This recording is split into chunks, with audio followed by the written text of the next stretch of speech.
अस्सलाम वालेकुम, आदाब। मैं सैयद जावेद हसन। दोस्तों, मुख्यमंत्री उद्यमी योजना के तहत ऑनलाइन आवेदन 1 जुलाई से शुरू हो गया है। योजना के प्रचार के लिए बिहार सरकार ने अखबारों में विज्ञापन प्रकाशित कराया है। फुल पेज के इस विज्ञापन में मुख्यमंत्री उद्यमी योजना के बारे में मुख्तसर सी जानकारी दी गई है। हम इस रिपोर्ट में योजना और आवेदन प्रक्रिया के बारे में विस्तार से बात करने जा रहे हैं। उद्योग विभाग से संचालित मुख्यमंत्री उद्यमी योजना के तहत अपना कारोबार शुरू करने वालों को लोन के रूप में अधिकतम 10 लाख रुपए तक दिए जाते हैं। लोन की राशि पर सरकार 50% अनुदान देती है, यानी अगर सरकार 10 लाख रुपए देती है तो लोन लेने वाले को सिर्फ 50% यानी 5 लाख रुपया ही लौटाना है, वो भी 7 वर्षों के दौरान 84 समान किस्तों में। लोन की राशि पर मुख्यमंत्री युवा उद्यमी योजना को छोड़कर बाकी सब पर 0% वार्षिक ब्याज लगता है। मुख्यमंत्री युवा उद्यमी योजना पर 1% वार्षिक ब्याज लगता है। आपको बताते चलें कि मुख्यमंत्री उद्यमी योजना को 5 हिस्सों में बांटा गया है। पहले का नाम है मुख्यमंत्री अनुसूचित जाति जनजाति उद्यमी योजना। इसके तहत सिर्फ SC/ST के महिला पुरुष ही आवेदन कर सकते हैं। दूसरे का नाम मुख्यमंत्री अति पिछड़ा वर्ग उद्यमी योजना है। इसके तहत सिर्फ अति पिछड़ा वर्ग यानी BC1 के महिला पुरुष ही आवेदन कर सकते हैं। तीसरे का नाम मुख्यमंत्री अल्पसंख्यक उद्यमी योजना है। पहले अल्पसंख्यकों को बिहार राज्य अल्पसंख्यक वित्त निगम के माध्यम से अपना रोजगार शुरू करने के लिए आर्थिक मदद दी जाती थी, लेकिन अब उसे बंद करके मुख्यमंत्री अल्पसंख्यक उद्यमी योजना शुरू की गई है। इसके तहत अल्पसंख्यक समुदाय के लोग आवेदन कर सकते हैं। अल्पसंख्यक समुदाय में मुसलमान, ईसाई, सिख, बौद्ध और पारसी शामिल हैं।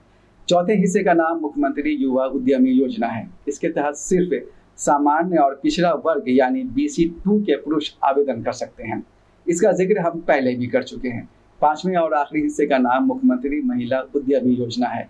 इसके तहत सभी वर्ग की महिलाएं आवेदन कर सकती हैं। अगर आप बिहार सरकार से लोन लेकर अपना कारोबार शुरू करना चाहते हैं तो 31 जुलाई तक ऑनलाइन आवेदन कर सकते हैं। ऑनलाइन आवेदन से पहले कुछ जरूरी बातें जान लें। आवेदक का बिहार का स्थायी निवासी होना अनिवार्य है। साथ ही वे अनुसूचित जाति, अनुसूचित जनजाति, अति पिछड़ा वर्ग, महिला, युवा वर्ग या अल्पसंख्यक समुदाय से संबंध रखते हों। आवेदक की उम्र 18 से 50 साल के बीच होनी चाहिए।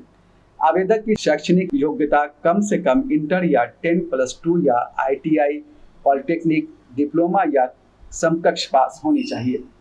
आपका मोबाइल नंबर आपके आधार से लिंक्ड होना चाहिए। अगर अब तक ऐसा नहीं हुआ है तो जल्द से जल्द लिंक्ड करा लें। जाति प्रमाण पत्र और आवासीय प्रमाण पत्र अगर नहीं बना हो तो उन्हें भी जल्द से जल्द बनवा लें। एक बात ध्यान से सुन लें कि आवेदक जिस जिले में परियोजना स्थापित करना चाहते हैं यानी कारोबार शुरू करना चाहते हैं, उस जिले का स्थायी निवास प्रमाण पत्र देना अनिवार्य है। अब बात करते हैं ऑनलाइन फॉर्म भरते वक्त आपको किस किस तरह के डॉक्यूमेंट की ज़रूरत पड़ेगी। जिस डॉक्यूमेंट का हम जिक्र करने जा रहे हैं उसे एक जगह जमा करके रखें ताकि ऑनलाइन फॉर्म भरने में समय बर्बाद ना हो। आपको सबसे पहले आधार कार्ड की ज़रूरत पड़ेगी। आधार कार्ड में नाम, पता, उम्र वगैरह का अगर संशोधन कराना हो तो जल्द से जल्द करा लें। आयु के प्रमाण के लिए मैट्रिक का प्रमाण पत्र रख लें। शैक्षणिक योग्यता के प्रमाण के लिए इंटरमीडिएट का प्रमाण पत्र रख लें। आपको ईमेल ID की ज़रूरत पड़ेगी। अगर ईमेल ID नहीं है तो फॉर्म भरने से पहले बना लें। मोबाइल नंबर का जिक्र हम पहले ही कर चुके हैं, वो मोबाइल नंबर जो आपके आधार से लिंक्ड हो। जाति प्रमाण पत्र और निवास प्रमाण पत्र का जिक्र भी हम कर चुके हैं। महिला के मामले में पिता के नाम पर जाति प्रमाण पत्र होना ज़रूरी है। इसके साथ ही हाल फिलहाल का खींचा हुआ अपना पासपोर्ट साइज के फ़ोटो को स्कैन करा कर रखें। स्कैन किए हुए फ़ोटो का साइज़ JPG फॉर्मेट में 120 KB से ज़्यादा नहीं होना चाहिए। अपने हस्ताक्षर का नमूना भी स्कैन करके रेडी रखें। इसका साइज़ भी JPG फॉर्मेट में 120 KB से ज़्यादा नहीं होना चाहिए। अपने बैंक खाते का स्टेटमेंट भी लेकर रख लें। बैंक स्टेटमेंट के लिए आपका जिस ब्रांच में अकाउंट है वहां संपर्क करें। बैंक स्टेटमेंट में अकाउंट खुलने की तारीख दर्ज होनी चाहिए।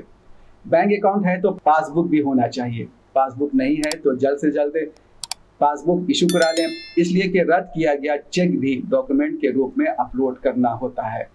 इसके लिए किसी एक चेक पर कैंसिल्ड लिख दें। अगर आपके पास कंप्यूटर, लैपटॉप या स्मार्टफोन है तो आप ऑनलाइन आवेदन खुद से भी कर सकते हैं। इसके लिए आपको वेबसाइट udyami.bihar.gov.in पर जाकर रजिस्ट्रेशन कराना होगा। कोशिश करें कि खुद से आवेदन करें। अगर ज़्यादा दिक्कत हो रही हो तो तमाम डॉक्यूमेंट के साथ नज़दीक के साइबर कैफ़े से संपर्क करें। फीस के तौर पर कुछ पैसे लेकर वे आवेदन कर देंगे। कैफ़े वाले आपको आईडी और पासवर्ड भी देंगे, उसे कहीं पर लिख कर सुरक्षित रख लें। आईडी और पासवर्ड से लॉगिन करके आप चेक कर सकते हैं कि आपका चयन हुआ या नहीं। यहाँ ये बता देना ज़रूरी है कि किसी के इस आश्वासन पर भरोसा न करें कि वो लोन के लिए आपका चयन करा देगा। बाजार और उद्योग विभाग में ऐसे कई लोग मिल जाएंगे जो आपको लोन दिलाने का आश्वासन देंगे और बदले में वे आपसे मोटी रकम ऐंठ लेंगे। आप ये पैसा देने के लिए तैयार हो जाएंगे। ऐसा बिल्कुल ना करें। ऐसा नहीं है कि जितने भी लोग आवेदन करेंगे सरकार उन सबको लोन देगी। लोन के लिए सरकार जिलावार लक्ष्य निर्धारित करती है। वर्ष 2024-25 के लिए 9,200 का लक्ष्य निर्धारित किया गया है। इसमें से अल्पसंख्यकों का कोटा 1,200 है। पिछले वित्तीय वर्ष 2023-24 के लिए सरकार ने 8,000 लोगों को लोन देने का लक्ष्य निर्धारित किया था। अब सबसे बड़ा सवाल यह है कि आप किस उद्यम के लिए लोन लेंगे। इसके लिए आप अपनी क्षमता, रुचि और ज़मीनी सच्चाइयों को ध्यान में रखें। वैसे सरकार ने उद्यमों को ABC 3 कैटेगरी में बांट दिया है। एक आवेदक एक ही कैटेगरी में आवेदन कर सकता है। कैटेगरी ए में 58 तरह के उद्यम हैं। इनमें पशु आहार का उत्पादन, पेपर बैग का निर्माण, स्टील फर्नीचर वगैरह शामिल हैं। कैटेगरी बी में लेदर गारमेंट्स, मसाला उत्पादन, फल का जूस वगैरह शामिल हैं। कैटेगरी सी में बियाडा के औद्योगिक क्षेत्रों हाजीपुर, मुजफ्फरपुर, पटना, बेतिया, पूर्णिया, भागलपुर और बेगूसराय में लगाए जाने वाले उद्यम शामिल हैं। तीनों कैटेगरी के उद्यमों की लिस्ट उद्योग विभाग के वेबसाइट पर मौजूद है। आप हमारे पोर्टल biharloksamvad.net पर जाकर भी पूरी लिस्ट देख सकते हैं। अगली रिपोर्ट में हम आपको बताएंगे कि चयन होने के बाद सरकार आवेदक को कब और कितनी रकम देगी और आवेदक को आगे क्या क्या करना होगा। तब तक के लिए दीजिए इजाज़त। हमारे चैनल को सब्सक्राइब कीजिए और वीडियो को शेयर और लाइक ज़रूर कीजिए। अल्लाह हाफ़िज़।